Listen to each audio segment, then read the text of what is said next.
Pemirsa, Anda masih bersama kami dalam Berita Lampung. Bagi Anda yang baru bergabung, inilah Berita Lampung Pilihan hari ini. Hancur-hancur, angin. SD Gun Kramat. Sebuah SD dan rumah warga di Abang Sembudi, Lampung Utara porak-porak dari terjang angin puting beliung.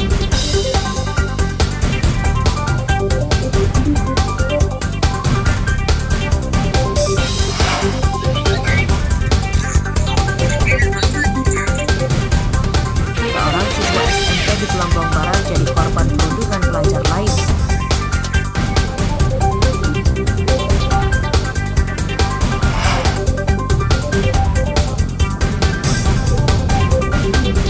Puluhan benda yang dilarang masuk lapas disita dari para narapidana di lapas Waihui, Bandar Lampung.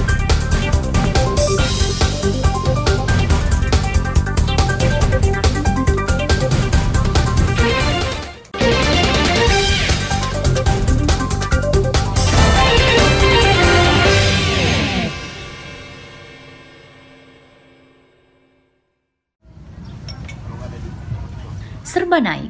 Kata inilah yang mungkin cocok untuk menggambarkan harga bahan pokok saat ini. Selain cabai dan beras, kini giliran harga gula yang menyusul naik. Kenaikan harga berlaku untuk semua jenis gula. Seperti terpantau di Pasar Tugu, Kedamaian, Bandar Lampung, Rabu pagi. Harga gula pasir yang semula Rp14.000, kini jadi Rp17.000 per kilogram. Gula merah yang semula Rp15.000, kini jadi Rp17.000 per kilogram. Harga gula aren yang semula Rp18.000, kini naik Rp4.000, jadi Rp22.000 per kilogram. Menurut pedagang, kenaikan harga gula telah terjadi sejak sepekan lalu. Penyebabnya karena pasokan dari agen menurun. Ini harga gula kembali naik apa, Pak? Tadinya kan 16, 15, kan udah 17. 17.000 per kilo. Per kilo. Selain gula putih apa, Pak? Gula merah. Naik gula juga? merah juga naik. Sekarang udah 17 juga. Tadinya kan 15, 16. Terus apa lagi, Pak? Gula aren. Gula aren. Gula aren tadinya 19, 18, sekarang udah 21, 20, 22. Uang 4.000. Gula aren. Dalam 2 pekan terakhir kenaikannya luar biasa ya. Dulu paling harga 1 sak 650, sekarang sudah menyentuh 700 sekian. Jadi kenaikannya lebih dari 100%. 150%. 150%. Iya. Kenaikan harga gula dikeluhkan warga, sebab gula jadi bahan kebutuhan sehari-hari, mulai untuk memasak makanan dan minuman. Warga pun mengurangi pembelian gula untuk menekan pengeluaran. Ini macet gitu, seperti awal. Kemarin beli berapa, Bu? 14. 14.000. Per kilo. sekarang? Udah 17.000. 17.000. Ya udah nggak usah makan gula sekalian. Lama-lama nggak bisa kebeli, kan. Mau turun lah seperti semula semua barang-barang pokok itu. Dan semua cabai segala bawang naik semua. Warga mendesak pemerintah segera menurunkan harga gula dan bahan pokok lain. Warga banyak yang menyatakan pendapatan mereka tidak sesuai dengan harga bahan pokok saat ini yang terus melambung. Arsadi Saputra melaporkan dari Bandar Lampung.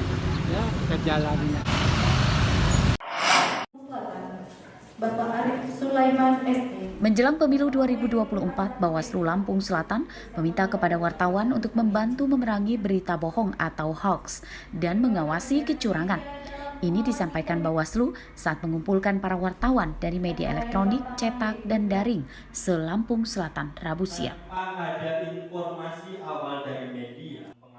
Berdasarkan data Bawaslu Lampung Selatan pada pemilu sebelumnya, berita hoax sebanyak beredar melalui media sosial saat menjelang pemilu. Berita bohong tersebut biasanya berisi tentang informasi adu domba, sara, dan saling menjatuhkan elektabilitas capres, cawapres, maupun caleg. Pastinya kami berharap kepada media sebagai sebagai garda terdepan untuk memerangi politisi sara, politik hoak, terus ujaran kebencian, dan pastinya yang menjadi momok kita bersama yaitu politik uang. Nah, itu menjadi salah satu peran media untuk kegiatan kali ini. Pihak Bawaslu juga mengimbau masyarakat supaya mendapatkan informasi perkembangan pemilu secara benar melalui media mainstream. Tujuannya supaya pelaksanaan pemilu bisa berjalan kondusif, demokratis, jujur, dan adil. Ari Susanto melaporkan dari Lampung Selatan. Dari media dalam pengawasan, pencegahan ataupun penindakan pelanggaran. Sepanjang Januari hingga November 2023, terjadi 68 kasus anak-anak terlibat hukum di Bandar Lampung dan masih ditangani secara intensif. Data itu disampaikan pihak Dinas Sosial Bandar Lampung Rabu siang. Selain mendampingi mayoritas anak-anak yang terlibat kasus hukum, Dinsos juga mendampingi 2 kasus anak terlantar. Kemudian rincian kasus lain yang masih ditangani adalah 4 orang gelandangan, 27 orang terlantar dalam perjalanan, 16 kasus tunas sosial, 29 kasus ODGJ, 34 kasus kelompok rentan. Kasus anak-anak yang terlibat hukum dan menjadi korban dinilai meningkat dari tahun lalu sehingga perlu pendampingan dari pihak kepolisian hingga pemberian trauma healing. Kalau kita tidak bekerja sama kan Dinas Sosial kan belum punya rumah singgah, kita belum punya, terus tempatnya juga kita nggak punya. Terkait dengan hasil penangkapan termasuk dengan UJGD, kita penegakan perdanya dari Satpol PP, kita kerjasama kalau mau mereka razia sama kita. Untuk membantu menangani masalah, Dinsos Bandar Lampung juga bekerja sama dengan panti rehabilitasi, rumah perlindungan, pekerja sosial atau pendamping yang berhubungan langsung dengan masyarakat. Jeffrey Arifin melaporkan dari Bandar Lampung. Bandar Lampung tentu saja angka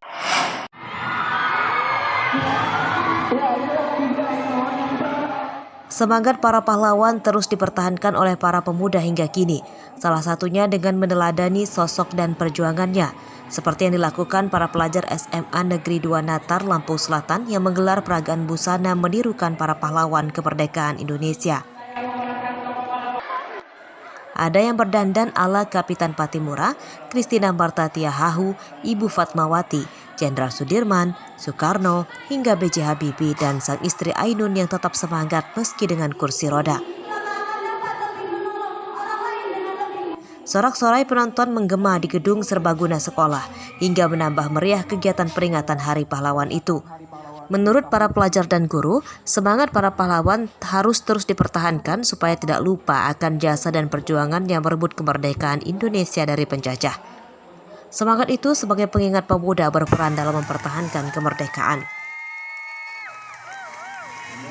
Di Hari Pahlawan ini saya merasa sangat senang karena siswa-siswi kelas sangat antusias menjadikan Hari Pahlawan ini sebagai motivasi kita para pemuda di Indonesia. Apa yang bisa diteladani dari para pahlawan ini dalam memperjuangkan kemerdekaan? Yaitu semangat perjuangannya, karena pahlawan sangatlah gigih memerdekakan Indonesia. Artinya kita pengen menumbuhkan semangat yang ada pada para pahlawan itu agar menular kepada generasi muda, khususnya untuk warga sekolah.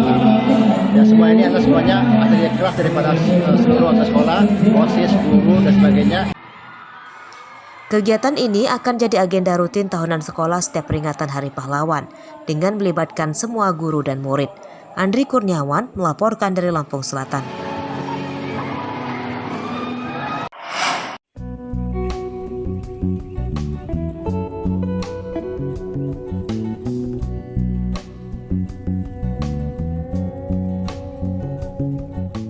Budidaya burung puyuh diminati banyak warga di Lampung. Salah satunya Nur Hayati, warga Desa Walur, Kecamatan Krui Selatan, Pesisir Barat, yang menekuni usaha budidaya burung puyuh untuk diambil telurnya.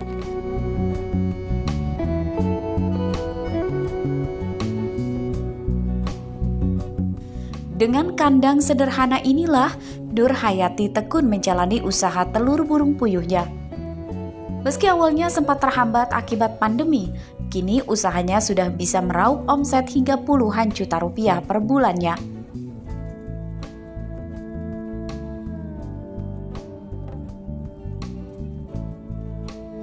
Bahkan Nur Hayati kini memiliki beberapa karyawan yang setiap hari membantunya mengurus 2.500 burung puyuh miliknya.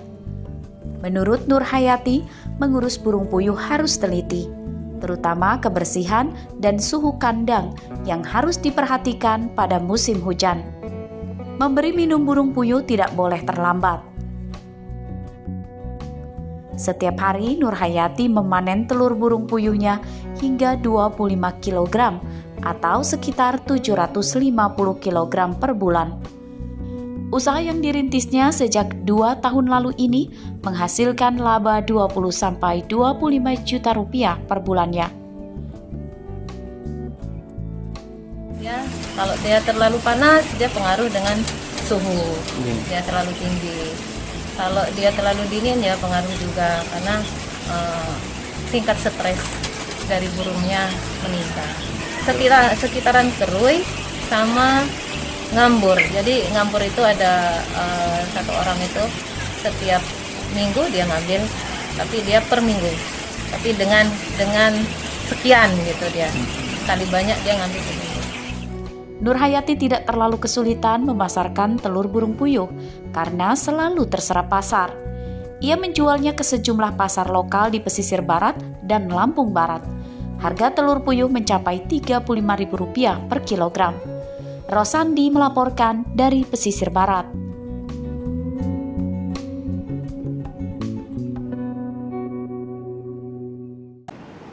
Pemirsa, informasi tadi menutup perjumpaan kita kali ini. Saya Iin Hermayani beserta redaksi yang bertugas berterima kasih. Selamat beraktivitas kembali. Sampai jumpa.